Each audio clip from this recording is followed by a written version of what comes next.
Joke बन चुका है, क्योंकि अगर बात किसी चीज की हो रही है तो भी आप बुर्के पर चले जाते हैं, आई कार्ड पर चले जाते हैं। अब हर्षवर्धन त्रिपाठी जी, इस रोग का इलाज क्या है?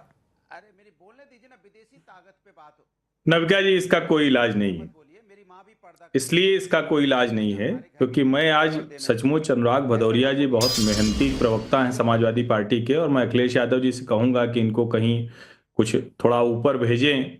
ये इतना गला फाड़ फाड़ कर चिल्लाते हैं और कहीं से भी कुछ भी कर सकते हैं। अब बताइए, आज का ये इतना गंभीर विषय, कम से कम कुछ नहीं तो अपने साथी सहयोगी दल के नेता का सम्मान रख लेते, थोड़ा कुछ पढ़कर आए होते कि अडानी पर क्या आरोप लगा है, यूएस कोर्ट ने क्या आरोप लगाया है, यूएस कोर्ट का वो जो अटॉर्नी है वो किसके कहने पर रखा गया, वो जो अटॉर्नी है उसका सोरोस से कोई रिश्ता तो नहीं है, वो जो सेनेटर है वो सोरोस के फंडेड तो नहीं है, सोरोस की जो भाषा है वो अडानी और नरेंद्र मोदी पर वही क्यों है जो राहुल गांधी की भाषा है।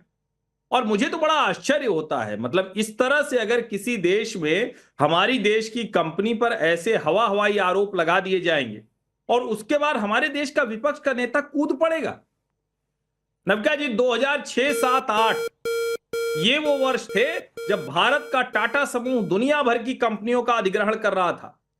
कोरस, जगुआर लैंड रोवर, उस वक्त वेदांता भी खूब अधिग्रहण कर रहा था। क्या उस वक्त हमारे देश के नेता आडवाणी जी खड़े होकर कहते थे कि सब कुछ ये बिका जा रहा है? जो कहते थे कि मनमोहन सिंह ले जाके वो किसी को ठेका दिला दे रहे हैं? शर्म नहीं आती इस देश के राजनेताओं को? कहां चले गए ये? और अभी जून महीने की एक खबर है, पता नहीं लोग पढ़ लिख के आते नहीं, कुछ भी समझ नहीं आता है।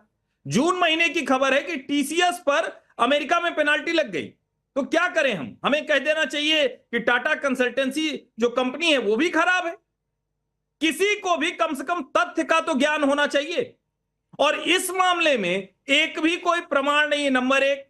नंबर दो, ये जिन 5 राज्यों का जिक्र है उसमें से 4 राज्यों में पूरी तरह से कांग्रेस और उसके सहयोगी दलों की सरकार थी।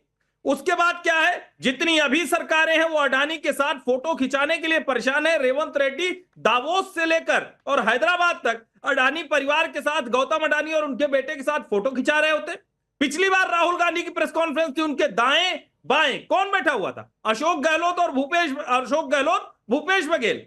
पत्रकार ने सवाल पूछ लिया, क्या करोगे इन दोनों का? सबके खिलाफ कार्रवाई होगी। नहीं किया किसी के खिलाफ कार्रवाई, जनता ने निपटा दिया। अब मुख्यमंत्री दोनों नहीं रह गए।